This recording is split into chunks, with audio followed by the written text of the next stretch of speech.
Bonjour à tous, mon nom est Gwenaël Bachelot, je suis le responsable de l'équipe des spécialistes techniques sur la sphère AEC pour l'Europe du Sud pour Autodesk.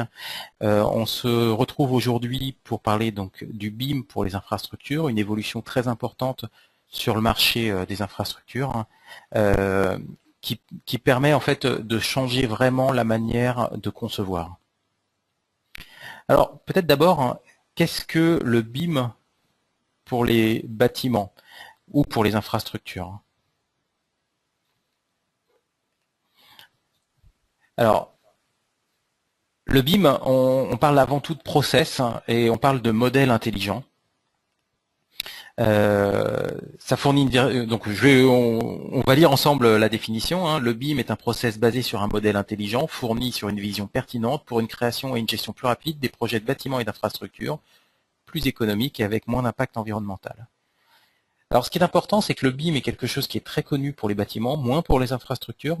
Cela dit, le BIM, c'est avant tout un process et qui s'applique dans les deux domaines. Et d'ailleurs, la définition est exactement la même.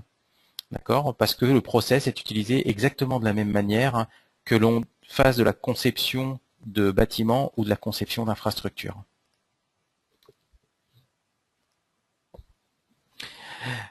Alors, ce qu'on voit aussi, c'est qu'au niveau des implémentations, c'est quelque chose qui augmente. Et j'aurais tendance à dire que plus on utilise le BIM pour les infrastructures, plus on a tendance à l'utiliser sur l'ensemble des projets. Ça, c'est un point vraiment très très important. C'est que quelque part, quand on y a goûté, on ne peut plus s'en passer. Et on sait que ça a tellement d'avantages de travailler dans ce process-là que on revient pas en arrière. L'autre point, c'est qu'on est dans une phase où il y a une prise de conscience de tout cela. On nous demande finalement assez peu qu'est-ce que le BIM. On nous demande beaucoup plus comment est-ce que je fais pour passer au BIM, pour travailler en fait au BIM, en process BIM. On est vraiment à cette étape-là où tout le monde a cette conscience. Alors le BIM pour les infrastructures, c'est plusieurs choses. Ça consiste donc à créer, à exploiter un modèle 3D intelligent avec de la donnée, et c'est destiné à la planification, à la conception, à la construction et à la gestion d'infrastructures, donc à ces différentes phases que l'on retrouve sur un projet d'infrastructure. Ça apporte de la clarté, ça permet de mieux comprendre, de mieux communiquer sur les projets, d'être plus clair en fait dans ces communications. Alors sur les projets, de communiquer mieux sur les risques liés au projet, sur ce que l'on souhaite faire, mais aussi sur les différentes possibilités. Et surtout cette communication, on permet de la faire avant la construction. Le BIM, travailler en process BIM, ça apporte aussi une meilleure continuité de l'information. Vous le verrez dans une des diapos suivantes.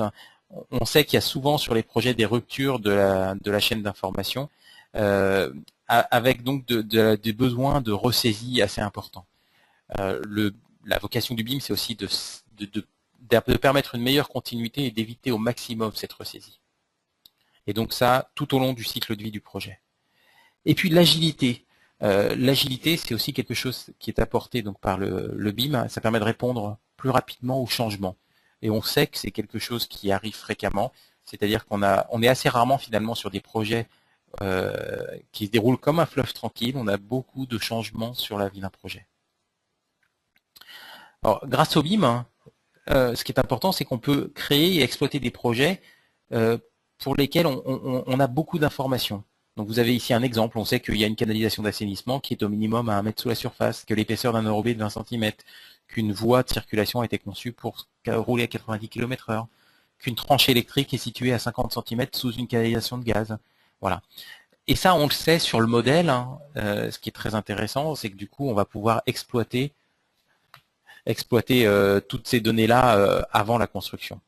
Alors, ce qui est important, c'est que le BIM, encore une fois, c'est pas lié à un logiciel. C'est pas parce qu'on utilise Revit ou InfraWorks ou Navisworks qu'on fait du BIM.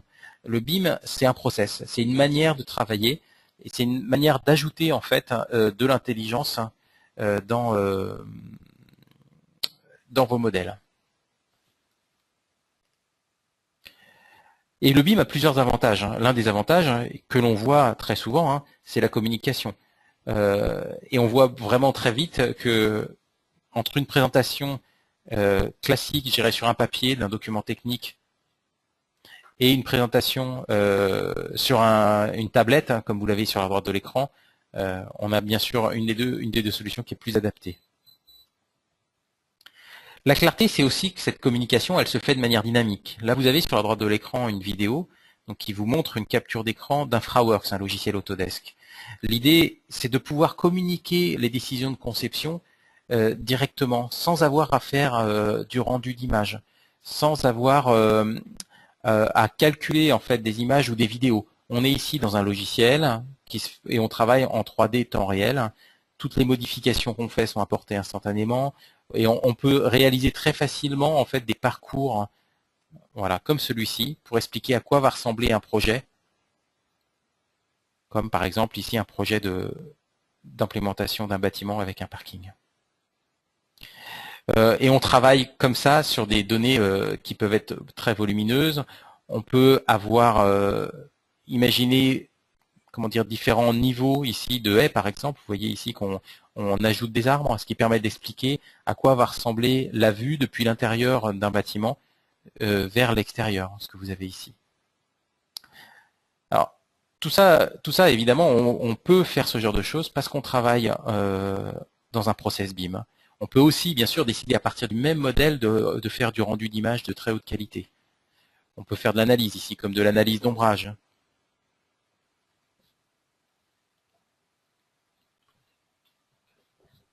Et donc, du coup, ce qui est assez intéressant, c'est que on a tous ces efforts, tous ces bénéfices sans effort particulier. Parce qu'on travaille en process BIM, on a cette possibilité de très aisément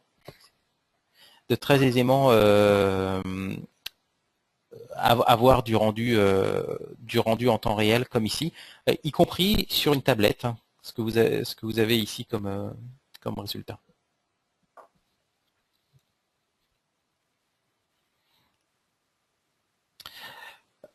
Un des autres avantages de travailler en mode BIM, c'est la clarté de communication.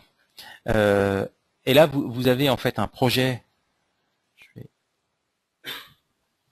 Vous avez ici un projet sur lequel on a pu réaliser une vidéo de présentation, donc un échangeur avec deux giratoires, enfin un grand giratoire, on va dire. Bien sûr, vous avez l'habitude sans doute de ce genre de vidéo. Travailler en mode BIM, c'est permettre de réaliser aussi ce type de vidéo très très aisément.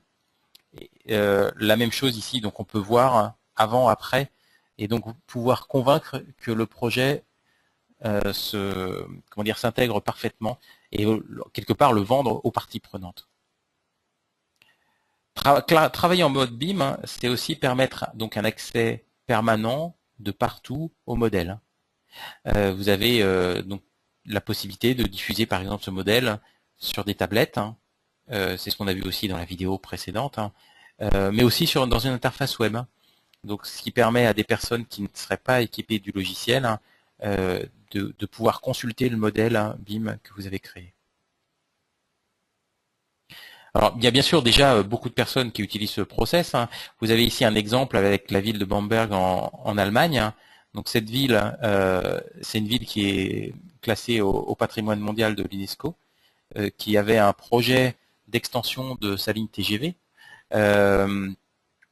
Et ce qui est très intéressant, c'est qu'ils ont pu utiliser InfraWorks, donc le nom précédent était Infrastructure Modeler, ce que vous avez à l'écran ici, pour améliorer en fait l'implication des citoyens dans le projet.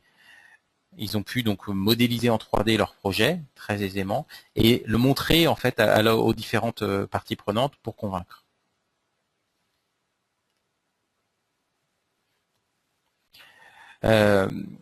Et donc l'un des intérêts, c'est de gagner des projets en communiquant plus clairement. On a un autre exemple d'une société qui est plutôt un bureau d'études, qui en utilisant d'autres outils a du coup aussi pu élargir son offre et donc mieux vendre ses services et ses solutions. L'un des bénéfices importants de travailler en process BIM, hein, c'est donc la continuité de l'information. C'est ce dont je vous parlais au début. Vous avez en bas sur le trait bleu, voilà, vous devez voir ma souris suivre ce trait bleu. Vous avez en fait la chaîne de l'information quand on ne travaille pas en process BIM. Donc vous avez dans les différentes phases de conception, la planification, la conception, la construction, la gestion, à chaque fois qu'on change de phase, on a une rupture en fait de la connaissance. On perd en fait de la donnée et on doit souvent en recréer. Vous avez déjà sans doute constaté ça sur des projets où à certaines étapes, vous devez recréer de la donnée. Quelquefois même retourner sur le terrain pour refaire des mesures sur ce qui a été construit afin d'avoir des données précises.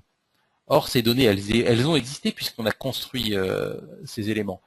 Et donc, l'idée du BIM, c'est d'assurer aussi une continuité de l'information, d'éviter au maximum de ressaisir, d'éviter au maximum de recréer de l'information durant la vie du projet. Tout ça, donc, ça permet une meilleure prise de décision, une meilleure coordination pendant la construction, et puis une évolution de l'information à travers le cycle de vie qui emmène jusqu'à la gestion. Donc ça, c'est des points souvent importants, c'est l'un des bénéfices importants du BIM. Toujours dans cette idée de continuité, on a la possibilité de créer des modèles intelligents. Le BIM, c'est aussi ça. Et d'avoir un seul modèle qui regroupe les différentes composantes du projet, qu'elles soient stockées dans Oracle, stockées dans des données SIG, fichiers, qu'elles viennent de bases de données propriétaires comme ArcSDE ou de photos aériennes. L'intérêt, c'est d'avoir un modèle qui mélange tout cela, qui ajoute des bâtiments, par exemple, ou des infrastructures conçues avec Revit, avec Inventor, et d'avoir un seul modèle pour tout stocker. Et donc l'idée, c'est d'avoir aussi en Process BIM une information complètement consistante, créée à partir de données issues, par exemple, du SIG, d'accord, qui est un élément important, qui peut être basé sur des outils Autodesk ou non, de levée terrain, qu'on parle de levée terrain classique, ou de scan laser, issu de ce qu'on appelle chez Autodesk la capture de la réalité. Donc on a des lidars, des nuages de points qui font du scan. Tout ça, on va pouvoir le mélanger aussi à des données type VRD, à des données de type structure comme un dépôt par exemple, pour le mélanger dans un modèle BIM multidiscipline. Et les bénéfices qu'on va tirer de travailler en BIM, souvent on n'en voit qu'un en fait. Souvent, l'une des premières choses qu'on voit, c'est la visualisation. C'est se dire, après tout, j'ai un modèle 3D qui représente mon projet, et donc je vais pouvoir aisément en faire un film, une image, et donc au niveau visualisation avoir beaucoup de bénéfices. Alors c'est vrai, mais ça c'est un seul des bénéfices, et je dirais que c'est peut-être, même si c'est le plus visible, c'est peut-être pas celui qui est le plus important. L'un des plus importants, c'est sans doute la détection de clash. La détection de clash, ça se fait en phase de synthèse, et c'est la coordination des différents intervenants. On va pouvoir en fait prendre les différents modèles de tous les intervenants et les confronter les uns aux autres. Savoir par exemple qu'on a des câbles électriques qui passent à moins de 50 cm d'une canalisation de gaz. Savoir qu'on a une voie d'assainissement qui est à moins de 20 cm de la surface de la chaussée. Voilà, pouvoir détecter en fait ce qui n'est pas normal. Et ce qui est important, c'est que ça, on le fait avant de construire. On le fait sur le modèle. Et ça, c'est possible parce qu'on travaille en Process BIM. On va pouvoir bien sûr aussi extraire la documentation.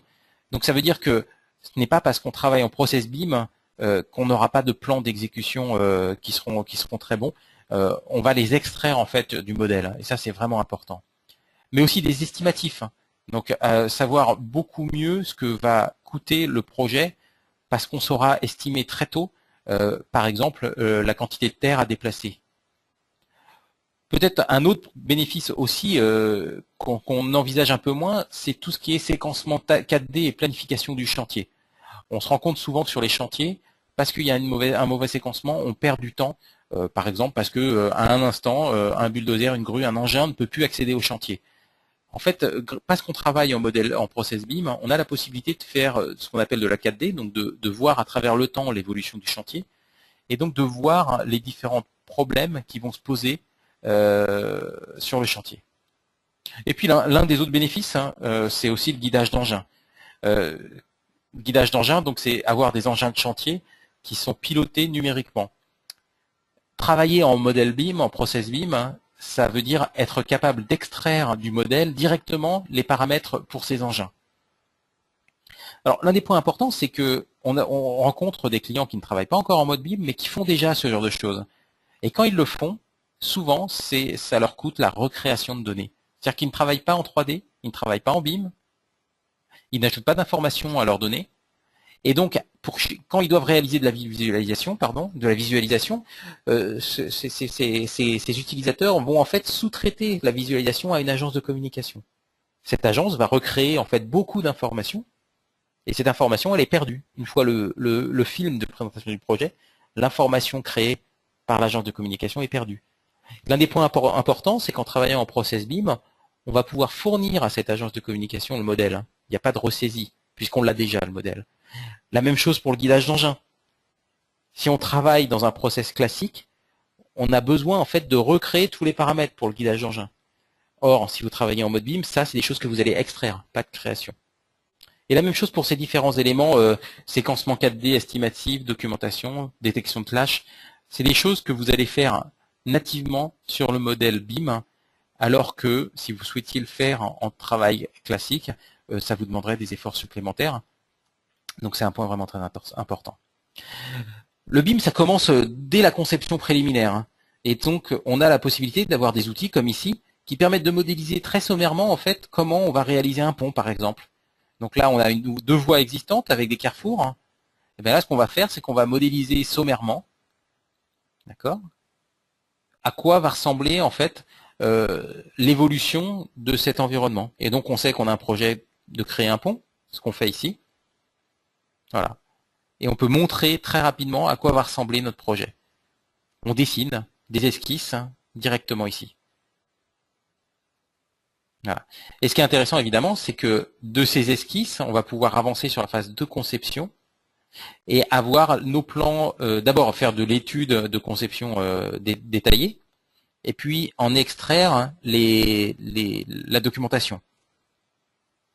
Et ça, sans ressaisie.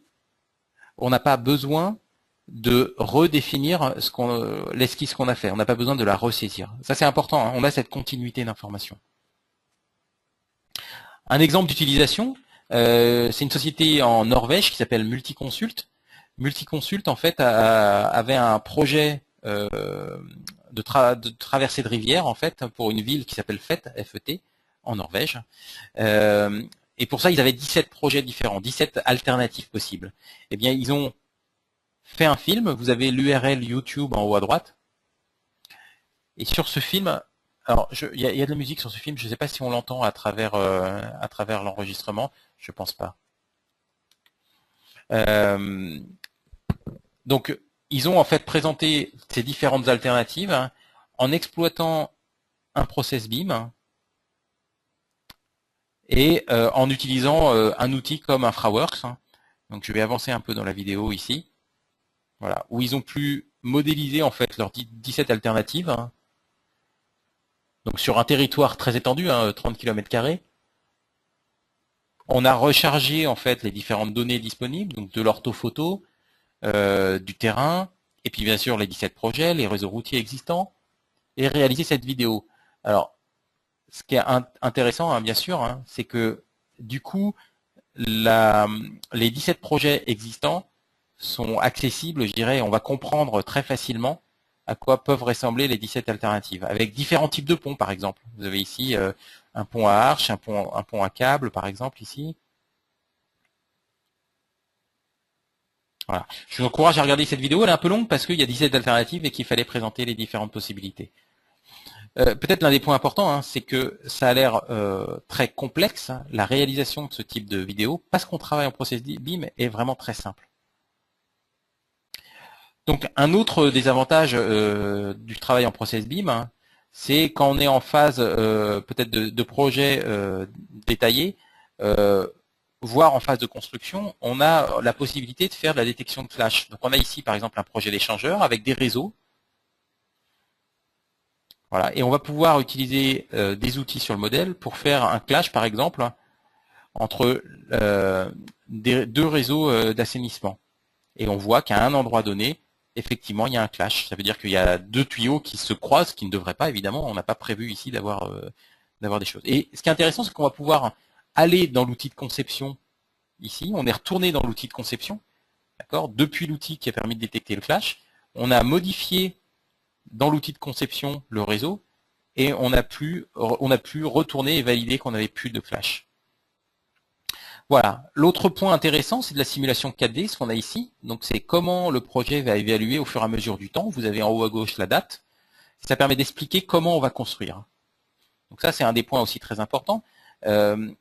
Encore une fois, pour faire ce genre de choses, si vous ne travaillez pas en process BIM, vous devez recréer beaucoup d'informations qui ne servira qu'à la 4D et qui sera complètement perdu à la suite. L'un des intérêts de travailler en process BIM, c'est que ça, vous l'avez directement issu du modèle. Donc, ce que vous venez de voir, hein, c'est en fait un échangeur qui a été fait dans le Wisconsin, aux États-Unis, par une société de construction qui s'appelle Mortenson. Donc un projet réel. Un autre exemple ici, on a un projet de reconstruction de pont. Et donc, ce qu'on fait, on explique en fait les différentes phases. Donc on a un pont temporaire qui est construit, on explique les différentes phases de circulation, on détruit le pont existant, on recrée en fait le début du pont, on pose le tablier, on utilise toujours le pont temporaire, on a les différentes phases comme ça. Et puis enfin, on détruit le pont temporaire. Et on a notre projet qui est finalisé. Encore une fois, en Process BIM, réaliser ce genre de planification est très aisé et ne demande pas de création de données supplémentaires. Donc c'est un point vraiment très important, encore une fois. C'est intégré. L'un des intérêts de tout ça, hein, c'est qu'on réduit les erreurs, on réduit les changements, on améliore la qualité des projets. En fait, on a moins de surprises sur les résultats du projet. Et surtout, je dirais, on a moins de surprises sur le chantier aussi. C'est un des points importants parce que ce que nous disent nos clients qui sont passés au Process BIM, c'est que les surprises sur le chantier, ça leur coûte cher. Ça coûte cher au projet en temps, bien sûr en finance. Rencontrer ces surprises au bureau d'études devant un ordinateur, c'est permettre de les corriger en fait avant de les rencontrer sur le chantier. Et donc d'avoir beaucoup moins de surprises.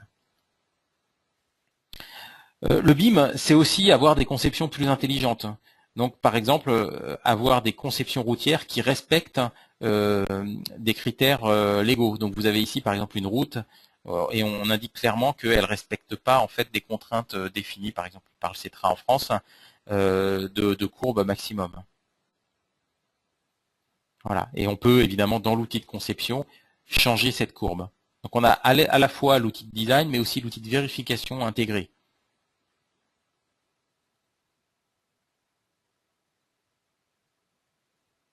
La même chose ici sur la partie verticale, hein, où on voit qu'on a un signal d'alarme que l'on peut aussi changer sur la pente de la route. On change. Ce qui est important, c'est comme on travaille sur un modèle, hein, qu'on change en 2D ou en 3D, ça a exactement le même impact et on peut valider immédiatement qu'on n'a plus notre alerte.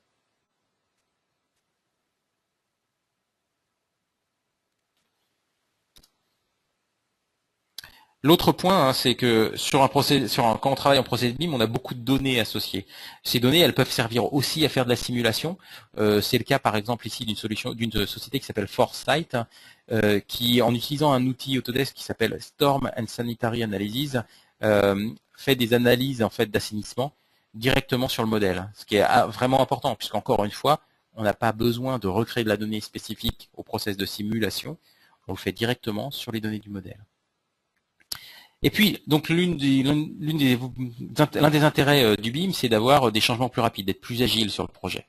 Donc on a un exemple ici où on va tracer une route. On est dans InfraWorks et on a la possibilité, en fait, cette route, de la placer dans Civil 3D, d'avoir de l'analyse donc réglementaire, de pouvoir faire de la documentation à partir de là. Et si on change dans InfraWorks un des éléments, donc là ici on a par exemple une analyse sur les parcelles, on voit qu'on a sans doute un problème ici, on va déplacer la voie. Ce qui est important, c'est que tout ce qu'on a fait jusqu'à présent est préservé. Voilà. On a la possibilité aussi de changer la hauteur de la voie. Vous voyez qu'on est vraiment en phase d'esquisse, c'est très intéressant parce qu'on le fait de manière très dynamique dans le modèle 3D. Et parce qu'on travaille en process BIM, on va pouvoir retrouver ça directement dans les outils de conception. Voilà. Vous retrouvez là, ici, là, par exemple, l'échangeur qu'on a vu en vidéo tout à l'heure, hein, donc qui a été fait par une société qui s'appelle Grémer et Associates, qui a permis en fait de faire de la vidéo de rendu directement sur les données de design. Ça, c'était vraiment très intéressant parce que ce que ça veut dire, c'est encore une fois, il n'y a pas eu de création de données spécifiques à la réalisation de la vidéo. On est parti directement des données Civil 3D. Un autre exemple d'utilisation, un peu plus proche de nous, l'autoroute M25 qui est autour de Londres, qui a été conçue avec Atkins et Skanska Balfour Beatty, qui est un consortium de 3 sociétés. En fait, ce consortium a travaillé en process BIM pour réaliser l'évolution de l'autoroute M25. Avec, vous avez ici donc une image issue du modèle, une image issue du modèle et aussi ici donc une image issue de la réalité. Et ce qui est intéressant, c'est vraiment de pouvoir indiquer, simuler en fait ce que va être la construction avant qu'on soit sur le chantier. Et puis donc on a parlé d'agilité, c'est aussi l'accès permanent de partout sur les données. Donc on a la possibilité sur un iPad, donc vous voyez l'écran ici, de charger un modèle. Alors de le charger par Internet, mais de l'avoir ensuite disponible et de pouvoir ensuite, sans connexion, parcourir le modèle, ce qu'on fait ici, et avoir des informations, ce que vous avez ici. Intégrer des bâtiments détaillés. Donc là, par exemple, qui aurait pu être modélisé avec Revit. Donc, ce qui est intéressant, c'est qu'on a une intégration complète du BIM bâtiment et du BIM infrastructure, et c'est pour ça qu'on parle du BIM de plus en plus très simplement pour tous les process de conception intelligents que l'on parle de bâtiment ou d'infrastructure. Je vais avancer sur cette partie-là. Alors, les solutions Autodesk pour travailler dans ce mode-là, qui couvrent la planification, la conception, la construction, la gestion, toutes ces solutions en fait sont regroupées dans une suite logicielle qui s'appelle Autodesk Infrastructure Design Suite. Donc c'est une solution logicielle BIM qui est complète, qui est dédiée aux infrastructures et qui permet de travailler en process BIM, donc sur des modèles intelligents, pour les projets de transport, les projets d'aménagement du territoire, de gestion de l'eau, et tout ça de manière plus précise et tout au long du cycle de vie des données. Dans Infrastructure Design Suite, les outils que vous trouvez, en fait, les outils principaux, il y en a beaucoup, mais vous allez trouver Civil 3D, qui permet de faire de la conception, InfraWorks qui permet de faire de la conception préliminaire et d'aller un petit peu plus loin dans la conception détaillée, Navisworks qui permet donc de faire tout ce qui est confrontation de données d'ingénierie, et puis aussi 3ds Max Design, qui permet de faire de la visualisation. Tous ces outils ont des passerelles très aisées pour reprendre les modèles BIM d'un outil vers l'autre, et donc de travailler sur les mêmes données. Voilà. Je vous remercie pour votre participation, et j'espère que cette session a répondu à vos questions.